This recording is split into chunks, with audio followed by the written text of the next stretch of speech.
嗨，大家好，欢迎收看瞧瞧艺术。我们今天要来参观一位驻洛杉矶的艺术家 Aubrey Manson， 他的一个户外装置艺术。现在跟我一起进来瞧瞧吧。Hi, Aubrey. Hi, Joanne. Thanks for coming. Thank you for having us. Yeah, of course. Welcome to my installation here at Arvia.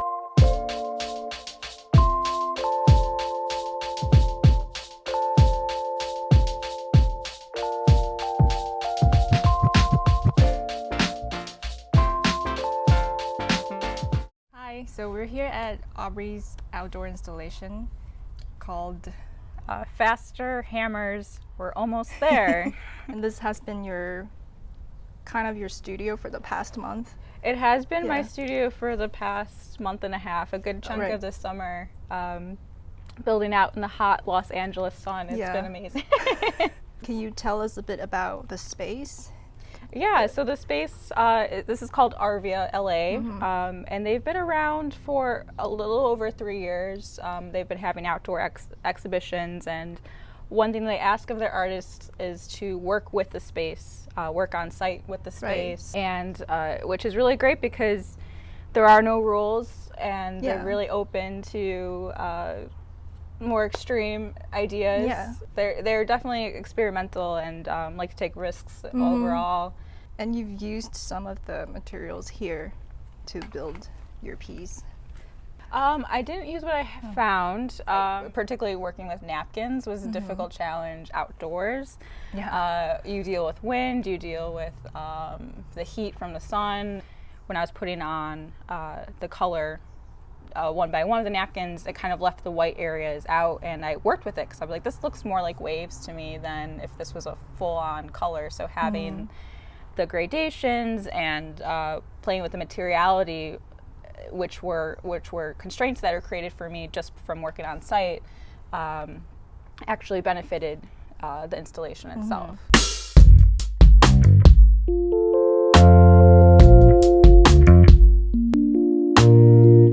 Tell us about the title, Faster Hammers, We're Almost There. What does it mean? Well, it's meant to be initially, the overall title is kind of meant to be absurd and kind of silly. The installation is based on a fictional narrative. So I wanted the title to kind of have a bit of a humorous aspect, but also talk about political change. So there's some kind of exclamation to it.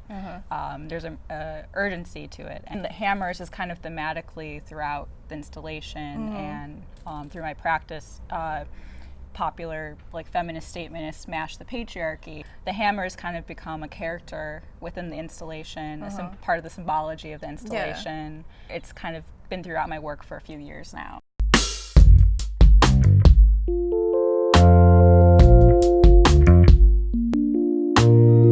Thank you for coming out to visit us today at the Arvia Los Angeles Historical Reserve for our seasonal outdoor exhibit, Faster Hammers, We're Almost There.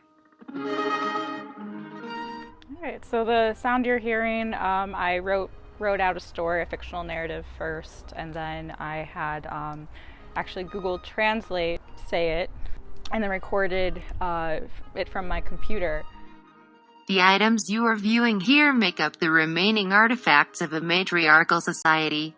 The collection was uncovered from various conservation efforts and sourced from sites after the cleanup from last decade's Bitcoin mine explosion.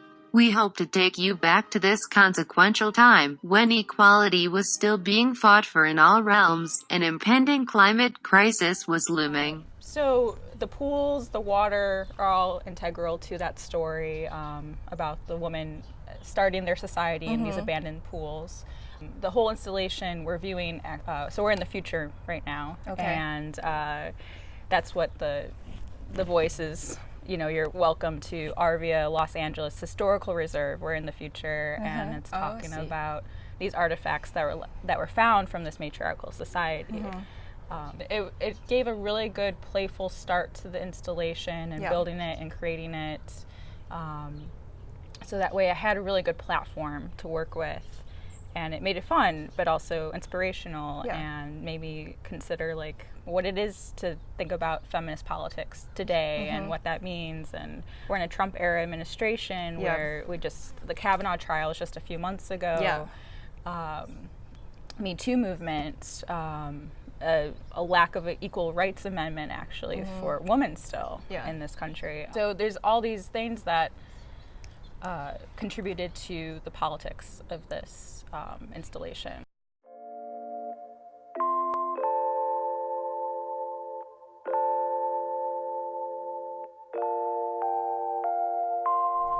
So this is one of the main pieces.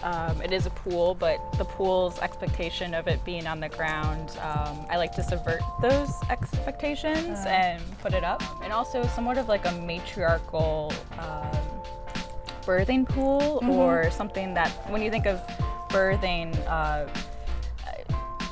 I think of like pools that things evolved out of. So like primordial ooze of the society maybe is here. Actually, this piece really just kind of shows most all of the materials I ever use. I do like to use materials that are kind of more common, or I don't necessarily think of the archival nature of it. I think more of the meaning behind them, or you know, I want to build an installation. I don't want to be held back by materials I have to purchase. So to make something large, I just want to be able to do it. A lot of my work is in the political realm, and I think about napkins that like clean up a mess, you know? There's political mess, it's a personal mess. So there's that more conceptual like underbelly to it, and just also the utility of an artist. Like, you may not want something that's gonna be commodifiable, so you want it to be more of an experience. You know, a lot of artwork, when it becomes commodifiable, it you know, loses its more truthful or artistic quality, I think. These flowers or mushrooms? Yeah, I do something between, so you'll see through my work, like everything is like this and this, you know? So this is a flower and a mushroom. I guess the hammers are the most direct, like, actual representation, the heads, but even the eyes on these women are kind of flower-esque.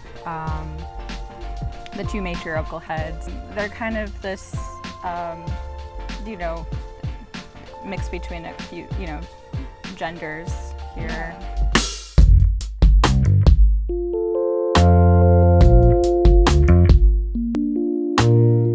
So we're gonna take a look at Aubrey's sketchbook. Can you show us some pages? Yeah, definitely. A few pieces that I did with the initial installation. So this is the upright pool, and you can see the ladder. And so conceptualizing this, I first sketched it out, but I knew there was some kind of floral growth down here. I even go down to the point where, so I wrote out what I wanted for the tagging. This is the part that stayed, and the rest of it got eliminated when I was tagging. But also, I think it's more powerful to have the no war, no money, no power as a statement, and that is the main thing you see.